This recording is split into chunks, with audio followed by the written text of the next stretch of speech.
Hi guys, welcome back to our channel. So Salaar వినరా song అనేది release అయింది. So చాలామంది ఈ సాంగ్ని చూడలేకపోవచ్చు. సో ఎవరైతే ఈ సినిమాని ఎండ్ వరకు చూశారో, టైటిల్ కార్డ్స్ పడే వరకు వాళ్ళకైతే ఈ సాంగ్ వాళ్ళైతే చూసుంటారు. అండ్ అలాగే నేను యూట్యూబ్లో కూడా రిలీజ్ అయింది సాంగ్. సో సాంగ్ రిలీజ్ చేయడం జరిగింది. సో చాలామంది చూశారు. సో సాంగ్స్ లిరిక్స్ అయితే చాలా బాగున్నాయి. సో ఇందులో చాలామందికి వచ్చే డౌట్ ఏంటంటే ఈ సాంగ్ ఇక్కడ మూవీలో ఎందుకు పెట్టలేరు, లేదా మధ్యలో ఎందుకు పెట్టలేరు, ఆ రకంగా అయితే క్వశ్చన్స్ అయితే ఉన్నాయి.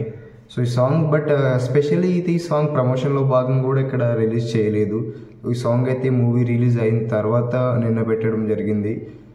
సో కానీ ఈ సాంగ్లో కానీ చాలా హిడెన్ డీటెయిల్స్ అనేవి ఉన్నాయి.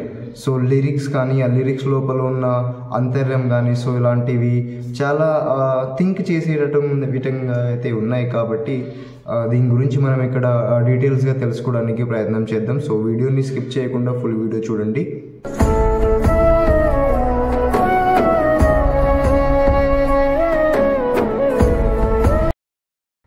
సో వినరా సాంగ్ అనేసి మనకు ప్రశాంత్ నీల్ గారు ఒక ఇంటర్వ్యూలో చెప్పడం జరిగింది.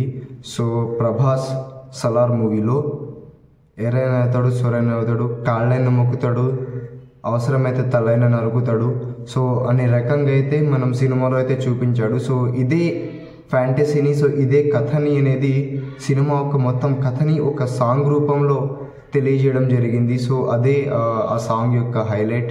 అండ్ సాంగ్ అయితే చాలా బాగుంది. సో దాంట్లో లిరిక్స్ అయితే ఒక్కొక్క లిరిక్స్కి ఒక్కొక్క మంచి డీప్గా అర్థం అనేది ఉంది. అండ్ ఆ సాంగ్ వినేటప్పుడు నాకు సిమిలర్లీ బాహుబలి సినిమా అయితే మళ్ళీ గుర్తొచ్చేసింది. సో మనకు జీవనది సాంగ్ కానీ, ఒక ప్రాణం ఒక త్యాగం, రారమ్మని పిలిచిందా రాజ్యం అనే రకంగా ఏదైతే లిరిక్స్ ఉంటాయో మనకు ఆ రకంగా రాజ్యాన్ని ఎక్స్ప్లోర్ చేస్తూ రాసిన ఏదైతే సాంగ్ ఉందో అదే రకంగా ఎట్ ది సేమ్ టైం సలార్లో కూడా, సలార్ వర్షన్లో రాజ్యం గురించి, రాజ్యం చుట్టూ జరిగే స్టోరీ గురించి కానీ ఇక్కడ సలార్లో వినర్ ఆ సాంగ్లో అయితే రాయడం జరిగింది. అండ్ చాలామందికి స్టాచ్యూల రూపంలో ఉన్న ఏదైతే ప్రభాస్ యొక్క విగ్రహం ఉందో ఆ విగ్రహం గురించి కూడా చాలామందికి క్వశ్చన్స్ మార్క్ అనేది ఉంది.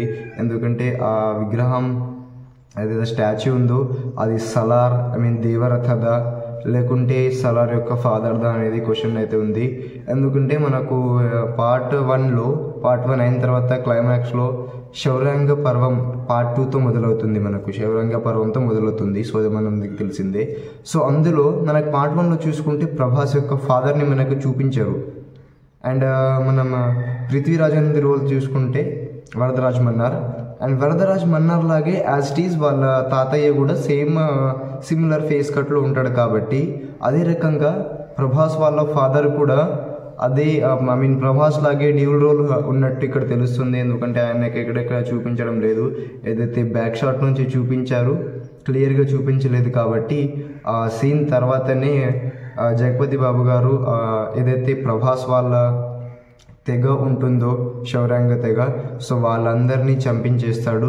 అండ్ అందులో భాగంగా దేవాని కూడా చంపించే ప్రక్రియలో మనకు వరదరాజు వచ్చి వాళ్ళని హెల్ప్ చేసి కాపాడి వాళ్ళని రాజ్యం నుంచి బయటికి పంపించేస్తారు. కాబట్టి మనము బహుశా పార్ట్ 2లో ప్రభాస్ డ్యూల్ రోల్ కూడా చూసే అవకాశాలు అయితే ఉన్నాయి.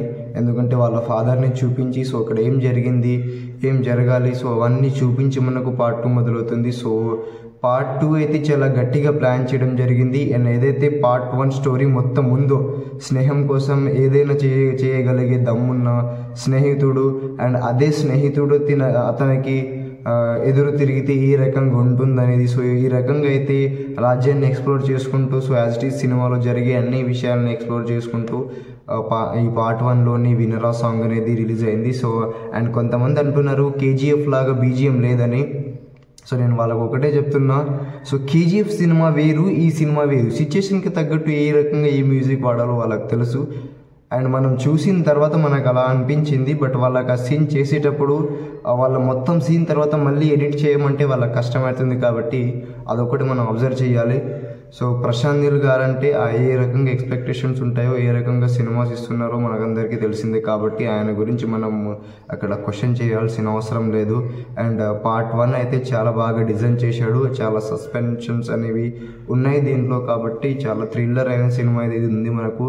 అండ్ అదే రకంగా ఏదైతే పార్ట్ 1లో ఏదైతే క్లైమాక్స్లో కానీ అండ్ ప్రీ క్లైమాక్స్ మనకు ఇంటర్వ్యూలో ఏదైతే సస్పెన్షన్ ఇచ్చాడో, ఏదైతే అలా ఇచ్చాడో, సో దాన్ని కరెక్ట్గా బేస్ చేసుకొని మనకు పార్ట్ 2లో అదే క్లైమాక్స్ని, అదే మనకు ఉన్న క్వశ్చన్స్ని పార్ట్ 2లో ప్రశాంత్ నీల్ గారు తీర్చబోతున్నారు. కాబట్టి దీన్ని మనము చూడాలి. అండ్ చాలా బాగా వస్తుంది సినిమా. So let's wait for that.